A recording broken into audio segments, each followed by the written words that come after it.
Welcome to another video. This is Things We Learned, Game Week 5. Liverpool, man. Amazing. Top of the table, 5 out of 5 wins. They are playing like champions. They are behaving like champions.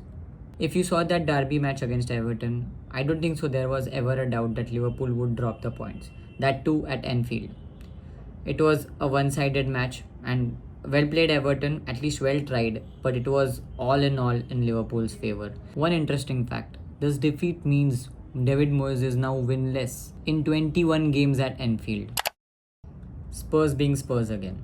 I don't know what's wrong with them. I don't know what's with that choking mentality, but they always do this. Yes, Thomas Frank has praised their mentality after the game, but it never looked like they are going to win that game. They were chasing the game all along. I mean, it took the own goal for them to get a draw. That says something. Yes, Spurs had more possession, but if you compare XG, Brighton had more XG, they took more shots on the goal. All in all, it was a not very entertaining draw. But on the bright side, Richarlison now has scored 14 goals in his last 19 Premier League matches. United is still pathetic. They are not convincing. Before the game started, I was nervous as a United fan. But if you go back to results, I think Chelsea's Old Trafford juju is really very real. I thought the game was over in 4th minute, but United had other plans. Yes, Maresca did the early substitutions. Cole Palmer was also substituted later. United also scored with Bruno.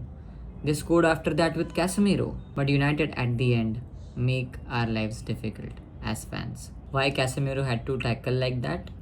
We don't know. We would never know. But we could have finished that game easily when we had a numerical advantage. But sadly, the game couldn't go that way. In the second half, Chelsea was attacking. Chelsea looked like a threat.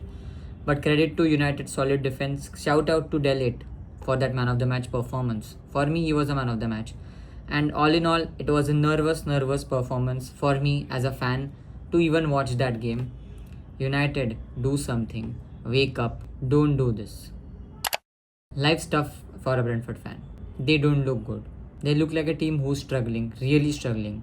I mean, they obviously will. They lost their manager. They lost their 2 good attacking players. You look at Brentford's form, it doesn't look nice. They are 17th with 4 points on the table.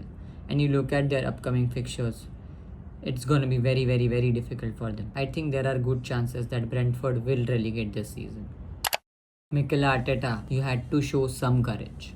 Though the match was Arsenal versus Manchester City, but the real winners were Liverpool. I mean, credit to Martinelli, man. He's the sole reason why Arsenal is still in that touching distance with the title race. If you are playing your arch rivals as a title contenders, and if your starting lineup looks like that, I don't know what to say. Instead of Marino, Eze should have started, and ultimately he provided an assist for that goal. Yes, Arsenal created more chances. They had more XG, they had more possession. But in games like this, when you are home, you have to take those chances. You have to. Otherwise, you won't be able to compete in a title race. You don't see Pep parking the bus and play counter-attacking football every day. That's a rare sight, not gonna lie. But you take the advantages from the situation. And you have to show the courage. Sadly, Mikel Arteta, you couldn't. And that's why it feels like 2 points dropped rather than 1 point gained.